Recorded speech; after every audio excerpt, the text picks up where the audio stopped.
নমস্কার বন্ধুরা, কেমন আছেন সবাই? আশা করছি ভালো আছেন। আরও একটা নতুন ব্লগে আপনাদের সবাইকে স্বাগত। আজকে সকালবেলাটা একটু অন্যভাবেই শুরু হলো। সকালবেলা তো রোজ ও পুজো দেয়, কিন্তু আজকে সকালবেলায় ও একটা কাজে বেরিয়ে গেছে সকাল 7টার দিকে, আর মিঠি আজকে স্কুলে যায়নি।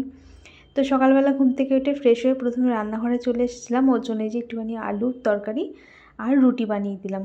এটাও নিয়ে যাবে, টিফিনে বাইরে খেয়ে নেবে। সাথে একটা জিলিপি দিয়ে দিলাম। আর বললাম যে একটা ডিম সেদ্ধ নিয়ে যাও, রোজ তো ডিম সেদ্ধ খাওয়া হয়। তো বললো না, বাইরে এত কিছু খাওয়া হবে না, শুধু এটাই দাও। আর ওই যে ছোলা বাদাম সকালে ও যখন খেয়েছে আমারটাও রেডি করে রেখে দিয়েছে। এটা প্রতিদিনই তো করে, ও যখন খায় আমারটাও রেডি করে রেখে দেয়। তারপর সকালবেলা ওর খাবারগুলো গুছিয়ে দিয়ে তারপর মা আর আমি দুজনে চা খেয়ে নিয়েছিলাম। তারপর স্নান করার আগে যে কাজগুলো থাকে টুকটাক ঝাড় দেওয়া, ওগুলো সেরে স্নান করে তারপর পুজো দিয়ে তারপর একেবারে চলে এলাম রান্নাঘরে। রান্না বসাচ্ছি। আজকে মিঠিতে স্কুলে যায়নি। আজকে বাঁধাকপি তরকারি হবে আর পালং শাক হবে।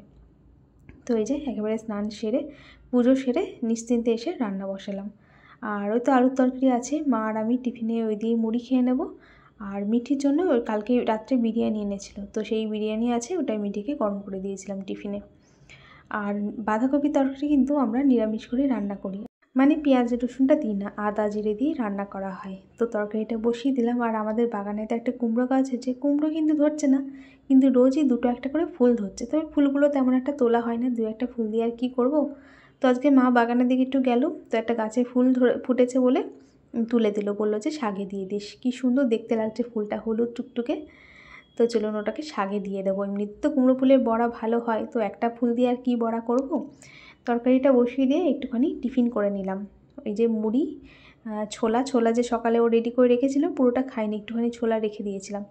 পেঁয়াজ কুচি আর আলুর তরকারি, সাথে একটা কলা। টিফিনটা কিন্তু বেশ ভালোই লাগলো। কাঁচা ছোলা দিয়ে কিন্তু মুড়ি খেতে আমার খুব ভালোই লাগে।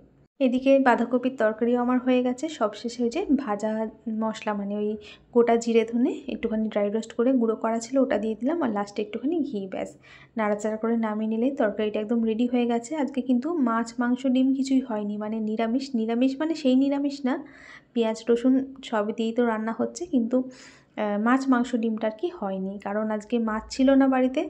এক পিস মাছ ছিল, মাকে বললাম তোমার জন্য করে দিই, মা বললো না আর মাছ করতে হবে না আমার জন্য। তারপর মাছ এনেছিল, ও যে বেরিয়েছিল কাজ সেরে ফেরার পথে, মাছ সবজি সবই এনেছে, আর একটু চিকেনও এনেছে। চিকেনটা যে কালকে রান্না হবে, তো চিকেনটা বাইরে ধুয়ে দিল।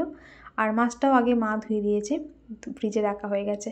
আর একটুখানি কচু সেদ্ধ করব, তো কচুটা কাটা ছিল না, এখন কেটে নিয়ে কচুটাকেও বসিয়ে দিলাম। আর এদিকে যে পালং শাকটা আজকে বেগুন দিয়ে আর মূলো দিয়ে হচ্ছে, আর এই যে ফুলটা দিয়ে দেবো। আর পালং শাক একইভাবে এর মধ্যে শিমও দেওয়া হয়। তো শিম এই মুহূর্তে ছিল না, কিন্তু আজকেও বাজার করেছে যে তখন শিম এনেছে। আবার আগামীকাল পালং শাক রান্না হবে, সেদিন আবার তার মধ্যে শিম দেবো। তো একটু মিষ্টিও দিয়ে দিলাম, আর এই যে একটু লঙ্কা কুচি করে দিলাম। আর শুধুমাত্র লঙ্কা বাটার জন্য শিল পাতলাম না, তাই লঙ্কা কুচি করে দিচ্ছি। এমনিতে যেদিন দেখি শিল পাততে হবে না, তো সেদিন আমি আর কিন্তু শুধুমাত্র লঙ্কা বাটার জন্য সচরাচর শিল আর পাতি না, ওই কুচি করে দিই। কাঁচা লঙ্কাটা আমি বেশি কুচি করেই কিন্তু রান্না করি, যদি দেখি শিল পাতা আছে সেদিন লঙ্কা বেটে নিই। আর ওই যে এদিকে বড়ি আর রসুনটা, তো এবার একটুখানি বড়িটা ভেঙে রাখলাম। শাকটা রান্না হয়ে যাওয়ার লাস্টের দিকে বড়ি আর রসুনটা দিয়ে নামিয়ে দেবো। কচু সেদ্ধটাও মেখে রেডি করে রাখলাম। আর ততক্ষণে যে আখের রস বিক্রি করতে এসছে এই দাদা, এই কদিনই দেখছি এখানে আখের রস বিক্রি করতে আসছে। তো আমরা কোনোদিনও খাইনি, কেমন হবে না হবে বলে, তো মা বলছে একদিন নিয়ে দেখ কেমন খেতে লাগে। তো সেই হিসেবে আজকে নিলাম। তো এক গ্লাসই নিয়েছিলাম, এই গ্লাসটার দাম 20 টাকা।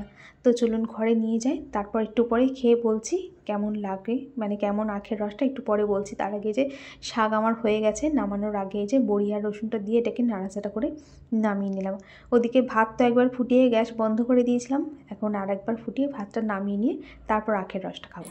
দেখি আখের রসটা খেয়ে আসলেই কেমন।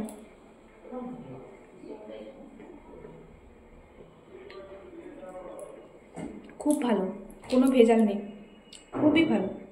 আমরা খাইনি কোনো দিন, যে কেমন হবে বলে কদিনই আসে, খুব ভালো।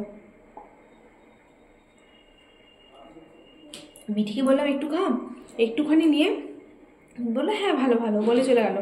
এসবের বেলায় খাবে কেন? মিষ্টি তো মা তো বেশি খাবে না, মা শুধু একটু টেস্ট করলো, আর ও খাবে, রেখে দিলাম ওর জন্য।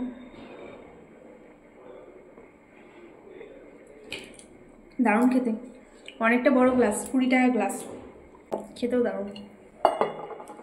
আজকের মতো রান্নাবান্না কমপ্লিট, রান্নাঘরও পরিষ্কার করে নিয়েছি। তো চলুন বন্ধুরা, ভিডিওটা এখানেই শেষ করছি। দেখা হবে নতুন ভিডিওর সাথে। সবাই ভালো থাকবেন, সুস্থ থাকবেন। এখন টাটা।